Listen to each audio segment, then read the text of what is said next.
Good afternoon, everyone. Thank you so much for joining me today for this next installment of the Great Plains Laboratory webinar series. My name is Dr. Jasmine Brown, and today we'll be discussing mold testing in your body and in your home. My background includes a bachelor's degree in chemistry. I have a master's in human nutrition and also a doctorate degree in naturopathic medicine. Currently with the Great Plains Laboratory, I am one of the consultants, so it is my job to help both doctors and clients alike interpret the various lab results that they do with our company. So the test results that I'll be sharing with you today, I get to look at these basically every day. So, all right, so let's jump into the webinar. Our objectives for today, they include the importance of testing for mold and mycotoxins. I'm going to discuss the Mycotox Profile test that Great Plains offers. I'll also be discussing the various mycotoxins that are tested on this profile. And then I'll finish up discussing some of the common home mold testing options that you can look into using if you suspect that mold might be in your environment.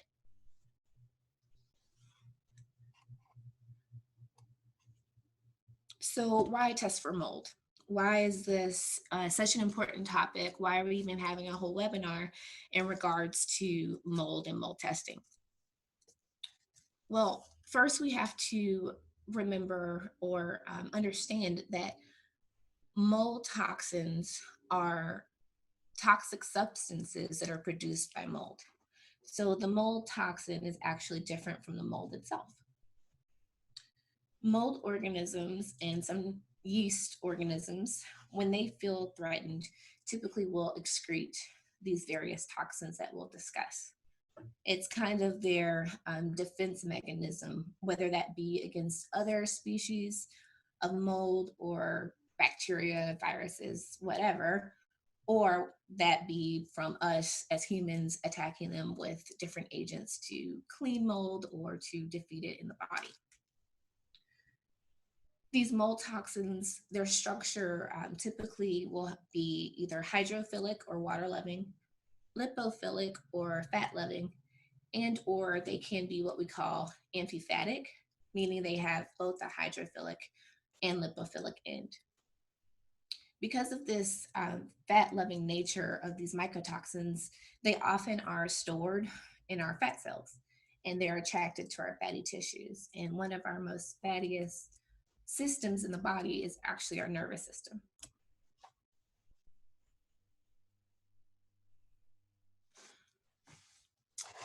These mycotoxins are in the body, they are known to be neurotoxic, meaning that they're going to affect the nervous system. So people might experience something like pain, headaches.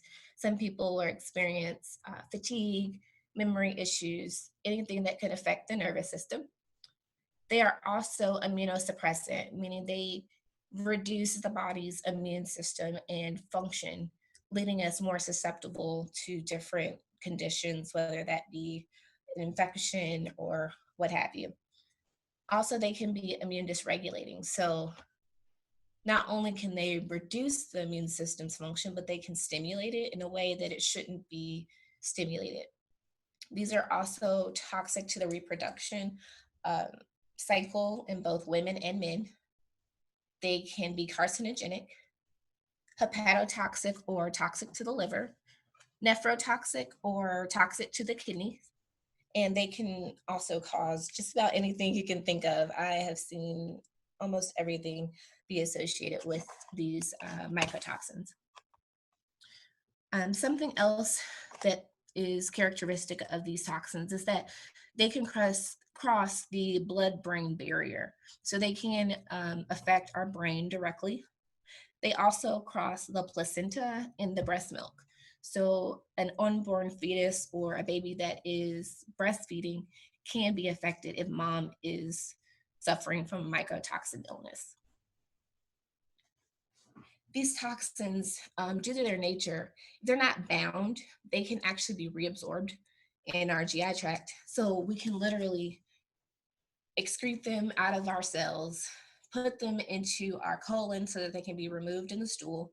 But if they're not bound or grabbed up, our body might actually reabsorb them and they will recirculate in our system and be basically allowed to go back and cause more harm. So, not only due to their toxic effects, should we be looking for these and treating people that are suffering from mycotoxin illness, we also, as practitioners, need to realize that sometimes these mycotoxins can mimic other common conditions that we might typically see. In my experience, I've noticed that many people who suffer from chronic conditions or conditions that um, we might expect in their age group, typically, if mycotoxins are at play, typical lab works don't look the way that we would expect them to. Typical diagnostic criteria isn't met. Typical treatments don't work. And there's usually something underlying, which could quite, in fact, be mycotoxin. People also may experience allergic type reactions to mycotoxins, like sneezing, itchy, watery eyes, congestion, cough. These are some of the symptoms that we think of most often, and it might be the first sign that you have been exposed to mold. So, in our environment, testing for mold is really the first line to healing someone from mycotoxin illness.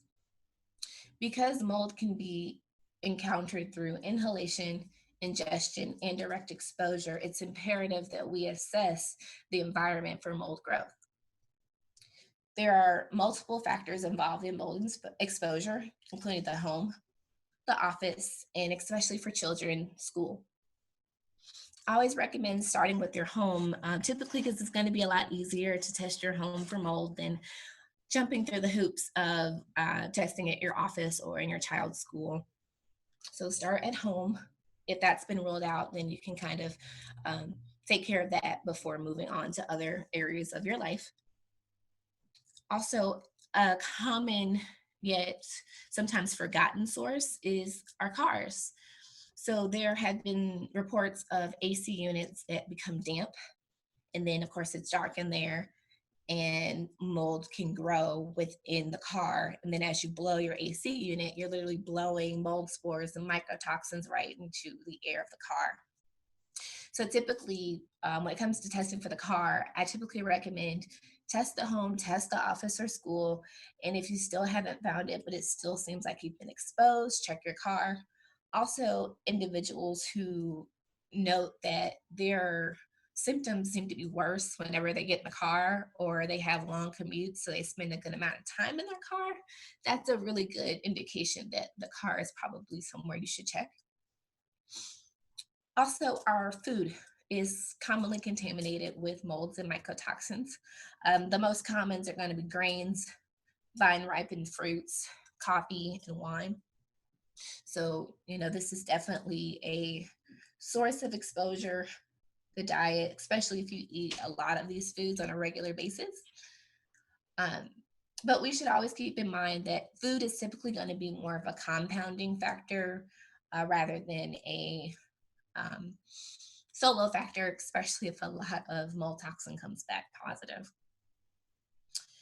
And then once mold is found in the home, like I said, the first step is going to be remediation of the mold or removal of the person from that exposure, because this is the first step for recovering from mycotoxin toxicity. All right, so now I'm going to just describe to you the wonderful test Great Plains offers, the Mycotox Profile. This test assesses 11 different toxins, and these toxins are going to come from 40 different mold species. The technology used is the liquid chromatography mass spectrometry, or LCMS. And this technology is measuring these toxins based off of their individual specific mass. So this makes the test not only specific, but highly sensitive to these individual toxins. The profile is important because it helps us as practitioners and as people suffering. It gives us an understanding of the mycotoxin load. It lets us know how much is the body actually releasing at this time of collection. Our reference ranges, which are depicted in green on the profile, are based off of the average person with no mold exposure. These people were not given any type of provocation agent such as glutathione, and they did not eliminate the most commonly moldy or mycotoxin contaminated foods. So there's no need to do anything extra before taking this test. It's just a simple urine collection. And then I always recommend doing the organic acid test or the OAT. This is complementary to the Mycotox. And the really great thing about the organic acid test is that it has specific markers that look to the intestinal growth of Aspergillus mold. And those markers in particular are 2, 4, and 5. So here is just an example. It's a sample report of the Mycotox profile. This is what I'll see on a regular basis. And as you can see here in the green, this is the normal range for each one of these toxins. The red is the abnormal range, and the black line aims to depict where you stand kind of in relationship to the normal and abnormal ranges. So it is a really good kind of visual representation. I will state that there is no current standard or normal amount of mycotoxin. So any amount is really going to be important to detox because any amount could be causing a patient symptoms. I've seen people that have very little have all the symptoms in the world. So I always say if there's any toxin, go ahead and detox it. This is a sample of the yeast and fungal markers on the organic acid test. And as you can see depicted by the arrows, markers 2, 4, and 5, these are markers for compounds called furans that are produced specifically by Aspergillus species molds. So when these are elevated, these give us insight to intestinal overgrowth of mold, which helps us to understand if the person is actually growing mold inside of them and producing mycotoxin from within their body. So both of these tests are very important to run. And really cool thing, you can run these together on the same urine sample. So no need for 2 separate collections.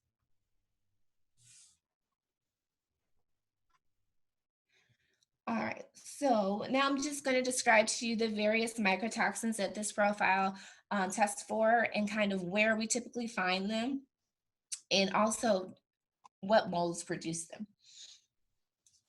So the first mold represented on the Mycotox is Aspergillus. This is very common. It is ubiquitous in nature and can literally grow anywhere. Um, water, damp, darkness is a perfect breeding ground for this particular mold. It's found in contaminated foods like grains, nuts, vine ripened fruits, coffee, wine, and animal feed. Also, water damaged buildings. This is a common source of exposure and growth of this mold. The first toxin on the test that comes from Aspergillus that we test for is aflatoxin. This is the common toxin that you hear about with contamination in peanuts. It also can be found in rice, various spices, cottonseed. This particular toxin is known to be toxic to the liver. It's mutagenic. It can lead to edema or swelling in the extremities. It also can cause digestive issues and it's even been known to cause death. So very important to check for that one. The second toxin listed is ochratoxin. This one is probably the number one toxin that I see on almost every test. Very common. Even if it's just in the normal range, I typically see ochratoxin. And this one, again, is kind of found in the same places as aspergillus, also coffee and wine. And this one is known to cause nephro or kidney toxicity. It's carcinogenic, it's liver toxic and immune toxic. And also, Penicillium species molds also are going to produce this one. So, even if you pop up with ochratoxin A on your Mycotox profile and then you check your home and there's only Penicillium, it's still a match because this is produced by both of those molds. The last toxin on this associated with Aspergillus is gliotoxin. This one is a known immunosuppressant. It suppresses the immune system by impairing the activation of our T cells, and it induces monocyte apoptosis or cell death. This particular toxin has been associated with candida or yeast overgrowth. So typically, people have recurrent yeast that's resistant to antifungal therapy. Typically, gliotoxin could be a part of the picture or at least should be ruled out. And Penicillium and Trichoderma are other organisms that produce gliotoxin. And due to its immunosuppression, that trichoderma has actually been used as a biopesticide. So it's used for its activity. The next mold represented on the test is Penicillium. This mold, just like Aspergillus, is very ubiquitous. We see it almost everywhere. And it runs pretty tough with Aspergillus, meaning they both typically, if you find one in a water damaged building, you'll typically see the other one. Um, this mold we've all seen. It is that greenish blue mold that we typically find on like moldy bread or fruit. You can see here on the oranges. That's Penicillium. The common toxins produced from this mold include steroidomaticin and mycophenolic acid. The steroidomaticin is known to affect the liver, kidneys, and immune system. Studies have also shown rats exposed to this particular toxin form tumors. So it can be a stimulant for tumor formation. Other molds that produce it are Aspergillus, Fusarium, Stachybotrys, Trichoderma, Catonium, and there are some other ones as well.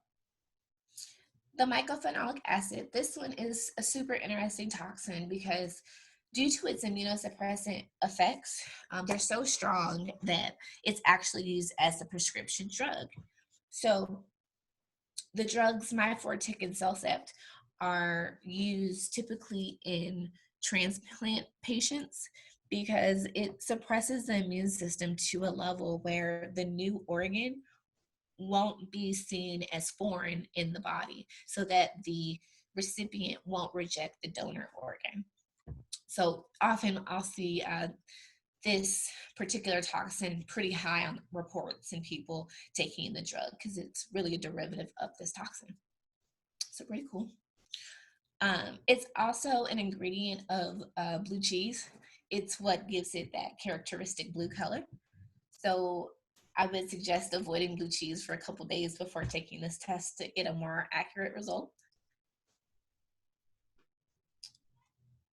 The toxicity of mycophenolic acid actually allows for opportunistic organisms to thrive just because of that immunosuppressant activity, and it's teratogenic or harmful to the developing fetus in a pregnant woman.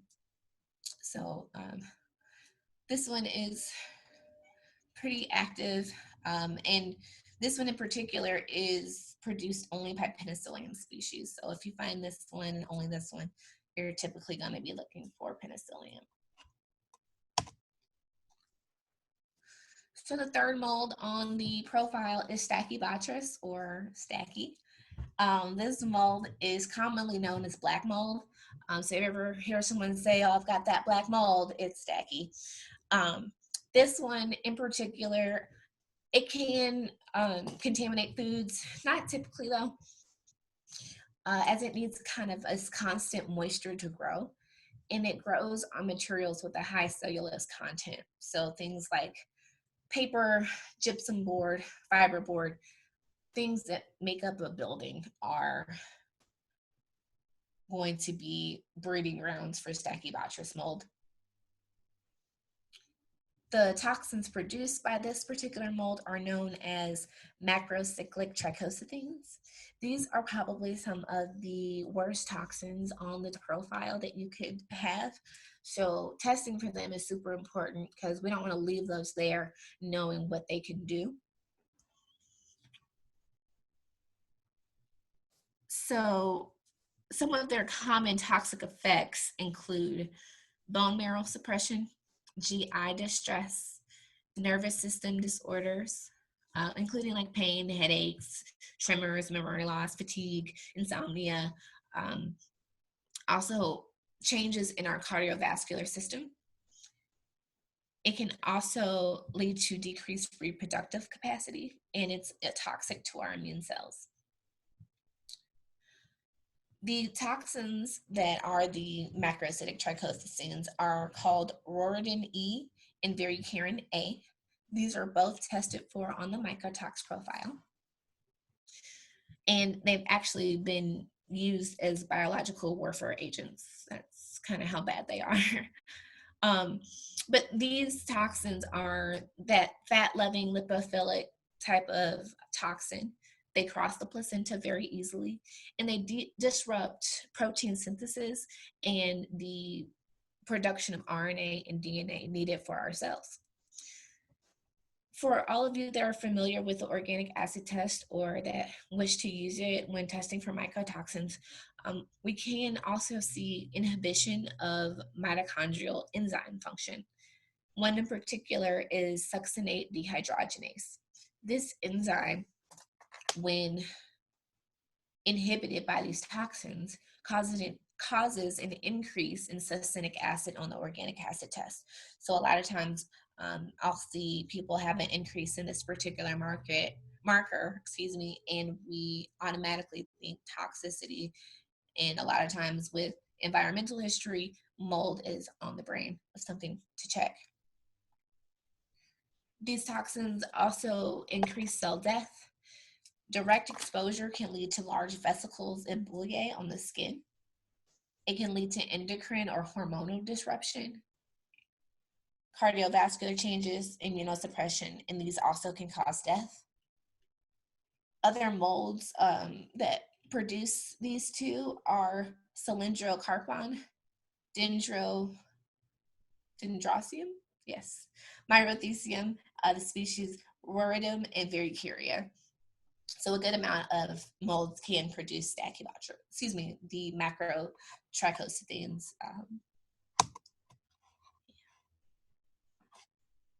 The fourth mold that we are assessing on the Mycotox profile is Fusarium.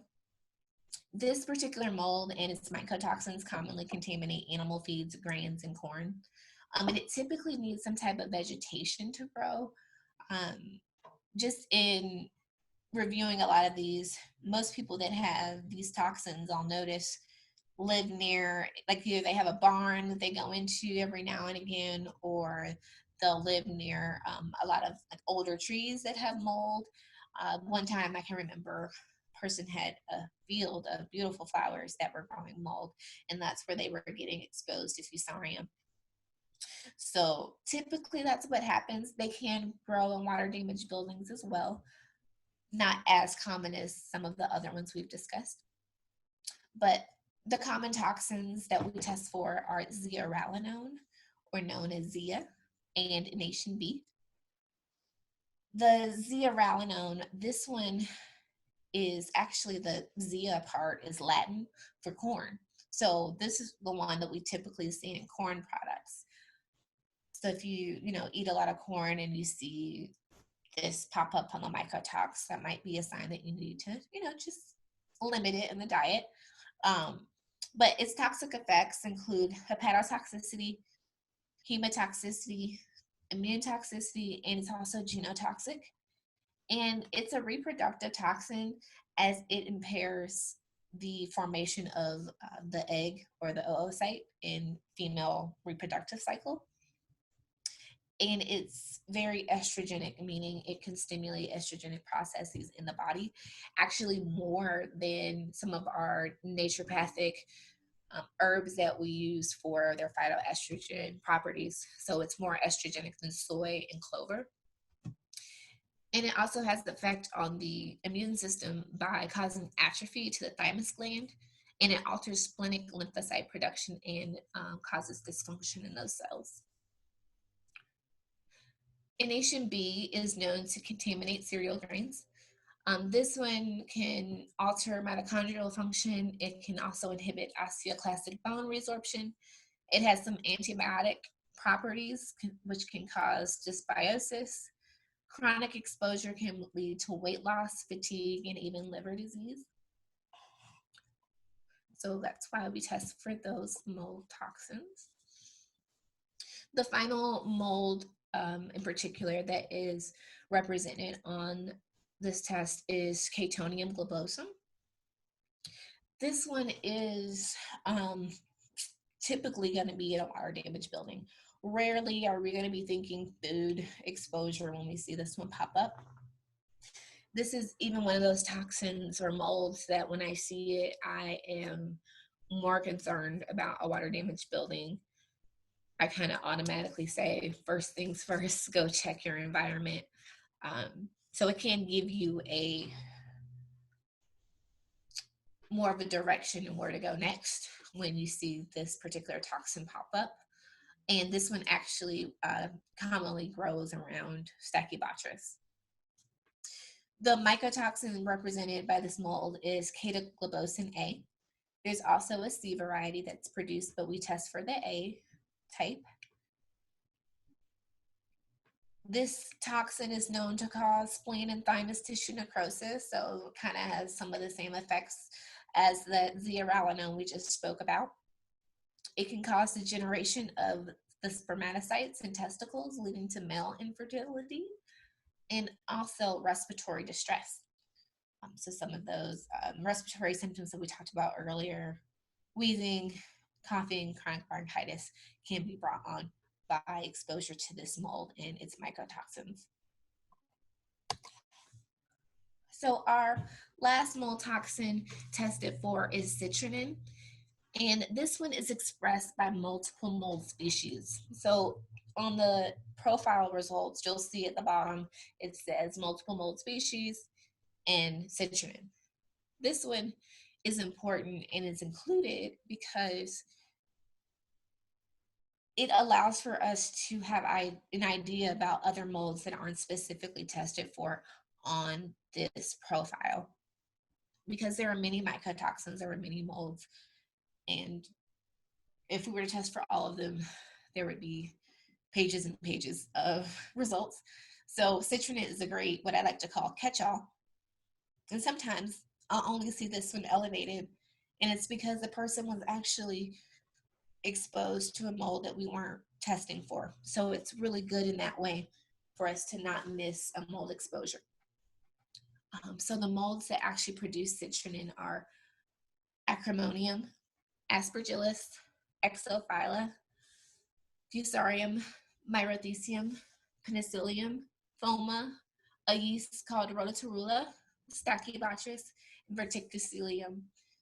There are others that can produce citrinin. The health effects of this particular toxin include that nephrotoxicity, hepatotoxicity, embryotoxicity. They're cytotoxic, immune toxic. They can cause cancer and also induce reactive oxygen species and oxidative damage. So, a lot of these toxins can cause the same toxic effects. They all kind of have their individual profiles, but testing for them and understanding if this is in play in your case or your patient's case is very important, as if we miss these things, we could be missing something that's very detrimental to that person's health. So now I'm going to just discuss with you 3 different at-home mold testing kits that you can consider using if you feel that mold might be a part of your picture, or if you run the mycotoxin test and find that you do have mycotoxins. Remember, number one treatment step is to find and remediate the mold.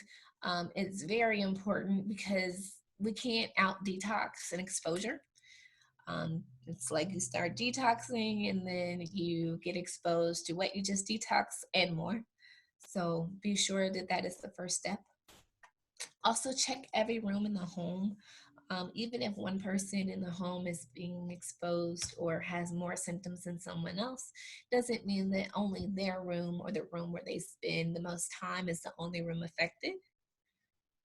I've also seen where only a couple rooms have been checked, and it was the one room that wasn't checked that was moldy. So just be sure to be as thorough as possible.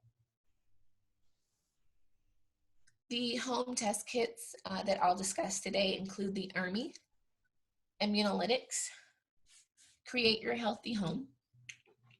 And then if you do find mold on any of these tests or any other tests that you decide to use, a mold inspector, like a microbiologist or an experienced inspector, can come out to your home and find the mold, whether that be behind walls, under carpet, behind wallpaper.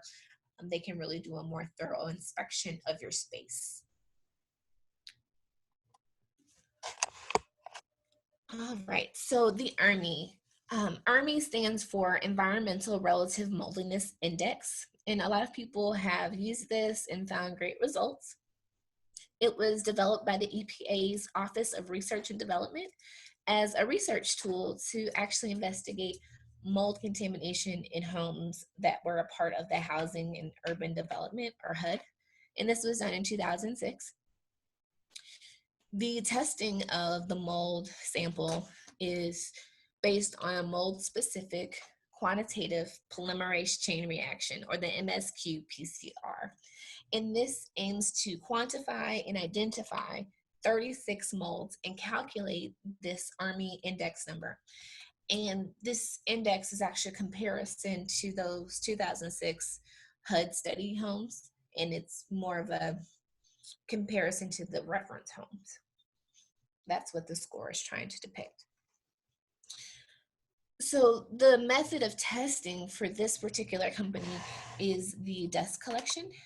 And they use dust because dust is known to hold on to mold spores um, for a good amount of time. So basically this is a kit that you would receive once you ordered it, and you use it with your vacuum, and you would vacuum the area for about 5 minutes, and then you would send it out to the company for analysis. The good thing is you can vacuum every room, you can vacuum your furniture, you can vacuum your car, lots of different ways that you can test various rooms and surfaces with this tool. The sample collector is about $6.50 itself, but you also can get the lab testing services, and it's about $300 or less to get the testing services. So kind of can add that up. And some of the services come from companies like Mycometrics, EM Lab, and EnviroBiomics. So you can check them out for an ERMI. And with your lab testing services, you'll get the identification, you'll get the quantification, and you'll get your ERMI score. And again, the score is just a ratio of molds that are associated with water damage compared to common indoor molds. And the comparison is known as the ERMI. And that score is typically between -10 and 20. So this is kind of the graph that you'll see. The 25th percentile, or the low, is from -10 to 4. And that means basically in comparison to the homes in the HUD survey, you were in the lowest percentile. So you have a relatively low moldy home. -4 to 5, this is that 25th to 75th percentile, or the moderate section of moldiness. So you weren't quite as moldy as the moldiest homes, but not out of the, you're not out of hot water either. You do have some mold growth.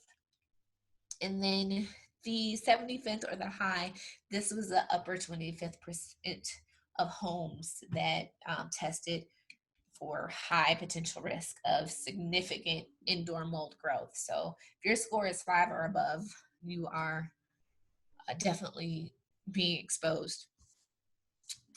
So take the score and be aware of the score, but also look at the identification of the molds, because even just a little mold can be causing you issues. And there is a disclaimer for the Army. The EPA has not endorsed this or validated the MSQ PCR. And this has not been approved. This test was developed for research purposes, so this is not endorsed by the EPA, just for you to know. Okay, so our next company is called Immunolytics. This particular company is different in their method of testing from Army, as it uses plates. These plates here, they're like the microbiology plates you might have used in school. And they come with this specialized agar. It's kind of that yellowy substance you see there. This agar allows for the mold spores to grow, and then you can send it in and get it tested. The thing about Immunolytics is that they have a kind of build your own a la carte system where you can go on and determine where you need to test. If you need the plates, you can get specialized plates for your car. You can get swabs for your pets, and also a direct swab. So if you see mold in your bathroom, or you see it on a windowsill, you can directly swab. The plates are fairly easy to use. Really just open it, leave it in the room for 30 minutes. You can continue your normal activity. There's no need to do anything special. And then after 30 minutes, you would just close the plate. Same thing with the car plates, but you want to leave the car running with the AC blowing for at least 30 minutes. And the company website is super user-friendly. There's a nice detailed process for ordering and making sure you have enough kits or swabs for your needs.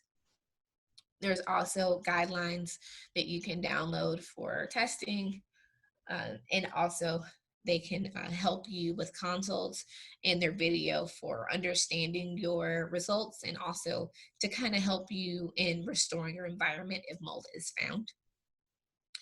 It is $33 per test kit and $30 for an analysis per sample if it's not included in the test kit you've purchased. So if you purchased your own plates and then you sent them into Immunolytics, it would be $30 for the analysis. Again, there is a video online to help you interpret your results if you don't want to make a consult. The last company we'll discuss is actually a website. It's called createyourhealthyhome.com, and this is run by May Dooley. She is a council certified microbial consultant. She also runs Enviro Health Consulting Incorporated in Pennsylvania, and she does some work kind of along the East Coast. So if you're in her area, she might be able to actually come to your space. She used to be a middle school science teacher, so she loves the microbiology and the science of it. And she also runs a website called Mold Control on a Budget. So that might be another resource that you can look into when it comes to mold testing and remediation of a molding environment. So the method of testing here is called the tape test. And basically you take a piece of tape and you collect dust and spores from your room, your clothes, your furniture, whatever it is that you're looking to test. She has a really great outline of the testing procedure, best equipment to use to test, best places to test for mold, and where to use the tape, the best place in the space for the collection. And then all you would do really is label and attach to a plastic baggie and send into May, and she'll do an analysis for you. Prices range from about $15 per sample all the way up to $100 for 20 samples. So you can get a lot of samples for a pretty decent price. And she'll look at them under the microscope for you and give you a report on what molds were found. So, 3 different options for you, your patients, to decide from which would be most feasible, to decide, discover if mold truly is in their current environment. So now that you have tested for mold in your body, you found mycotoxins, and you've tested your do-it-yourself kit, now what? Well, now the first step is to treat the mold in your environment. It's to get out of the exposure. Remember that continued exposure will continue to expose the patient to those mycotoxins and just compound what they already have in their body. Again, it's not really a viable option to out-detox mycotoxins faster than their exposure level. Sometimes for people who may not be ready to test their home, I'll recommend doing a kind of trial period away from home, sometimes 2 to 4 weeks at a friend's house or a family member's house without mold can kind of give you some perspective on your symptoms. A lot of times people notice that they feel better, and that's kind of their sign that, yeah, their home might be contaminated. Or even if you think it's your office, if you can work from home for a couple weeks, that might be a way to kind of assess if you are being exposed. After you get that positive test, I do consider or recommend having a certified mold inspector come to the home and visually inspect, especially if you can't see it. It's really hard for people who aren't really well versed in mold in the home to be able to determine where it could be coming from. So having someone come out, they can look again behind walls, the wallpaper, the carpet, and really get a good understanding of where it is and how extensive it is. And then after that, remediation of the mold in your space or moving out of the environment. And that's going to be a personal decision. That's up to each individual person. It can be costly to remediate. It can take hundreds to thousands of dollars depending on the extent of the damage. So that, again, personal decision if you want to move or remediate. And then remember, new homes, new buildings can have mold. I've seen too many times where people had a new construction and there was some water damage early on and mold was growing. So to conclude this webinar, mold is very serious. These mycotoxins can affect anyone, and oftentimes people don't even realize that they've been infected until they get tested. There is no safe amount of mycotoxin, and the level is not necessarily equal to the symptomology presentation. So a little bit of toxin can cause a lot of symptoms, and a lot of toxins can cause a little symptoms. It really depends on the person.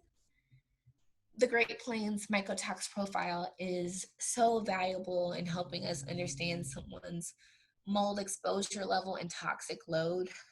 Also consider running the organic acid test with that profile.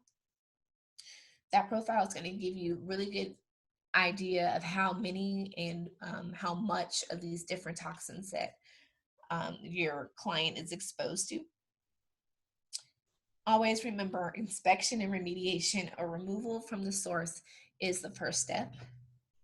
And then consider testing with Immunolytics and create your healthy home for your at-home testing needs. So thank you so much for joining me today for this webinar. I hope you enjoyed and learned a little bit about mold testing for your body and for your home. There is a blog post on the GPL blog if you would like a quick reference. It's called Mold Testing for Your Body and Your Home. So check that out if you would like to read more about these companies. Thank you.